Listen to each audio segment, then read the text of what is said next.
Such a good campsite last night.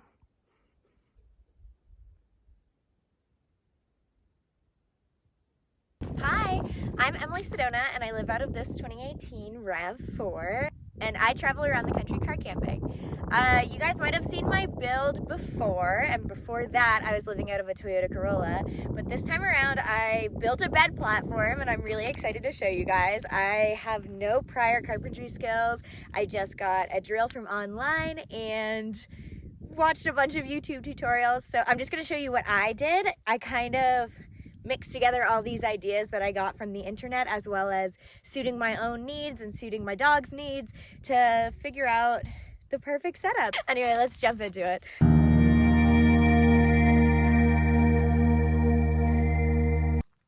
Quick little overview of the setup. I'm in beautiful Alabama Hills right now.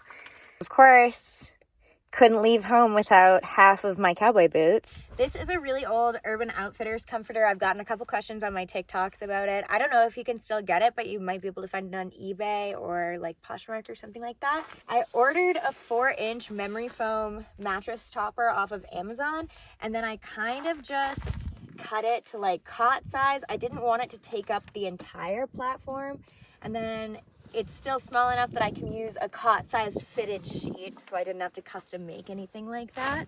I built this platform using 2x4s and plywood. I had never used a power tool before. I used a saw, I used a drill. I learned how to make a pilot hole, which was a really big deal. Oh, and a staple gun. And I just kind of like figured it out as I went. This is a big sheet of plywood. I measured my bed platform to be as tall as me, so it's about 5'2". And for width, I measured it to be as wide as the wheel wells of my car. So I can essentially take this entire platform out and put my car seats back in. I did have to go to the dealership to have my back seats taken out because there were seatbelt sensors attached. I did my best to take the bolts out myself, and I would have done it too, but I'm not strong enough.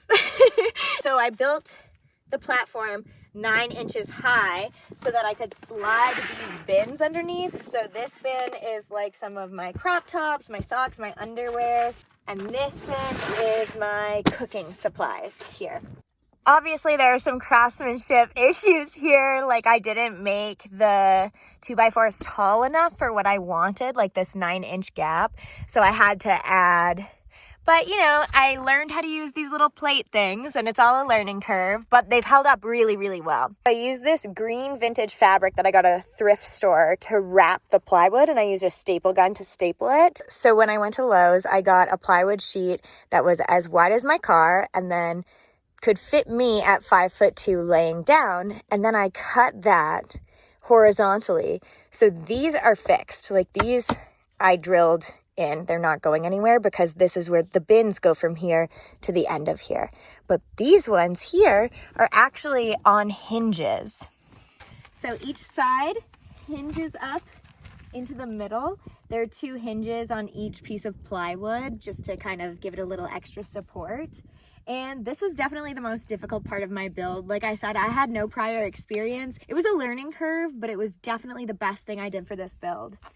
Because look at that. Now I can just reach in, easily access my hammock, any of Yeti's stuff. And again, that green fabric is wrapped all the way around for no splinters. You can see where I stapled it on the other side. And here are the hinges.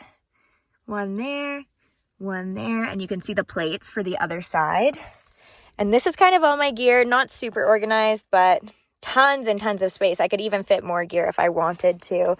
And then here's the leg for the front of my bed platform. It was really important for me to be able to, during the day, kind of just be able to reach a hand underneath also so that I wouldn't have to disrupt Yeti or my bed. And let's go take a look at the clothing side. Accessing my clothes is a little bit more tedious because I do have the 4-inch mattress on top, but because I didn't go the actual firm mattress route, it's flexible enough that I can just peel it back and open. I've seen braces that will hold this up because right now I do struggle to kind of dig through all of my clothes. So that'll be for next trip. I forget the exact measurements for the legs. I do know that the legs in the front here are longer than the legs in the back because of how the RAV4 seat buckets worked out. But this is the bin that I keep all my clothes in. And again, I could fish around for a sweater or something like that without disrupting my bed. But we just lift up. You see the hinges, see the other hinges. And here's this. I also have a support leg in the middle there that you can see amongst all the tie-dye and dog hair, just to kind of help hold the bed up a little bit because it's me and Yeti on there moving around a lot. So it's really allowing me to take advantage of all the space in my RAV4. Something you guys might not know about me is that I'm afraid of the dark. So another addition for this trip were these fairy lights that I added with little stick-on command hooks. And they run the entire interior of my RAV4. And they run off of a little battery pack, so I can just turn them on and off. And I've only had to get batteries once on this trip in 2 months, so they've lasted a really long time, and they provide me with a ton of light at night, which is really cool. But if there is one thing I will never do to you guys, it's lie to you. So with every new good piece of gear comes one dud, right? So this trip I really wanted some form of refrigeration. I decided I didn't want to do the cooler route because I could never keep up on ice with all of my previous trips. So I bought this 12-volt Igloo fridge off of Amazon, and I hate it. It's basically a glorified $100 cooler, and it does not work. So I am open to all suggestions for new refrigeration systems because I'm planning my next big trip to Alaska. It's going to be 2 months.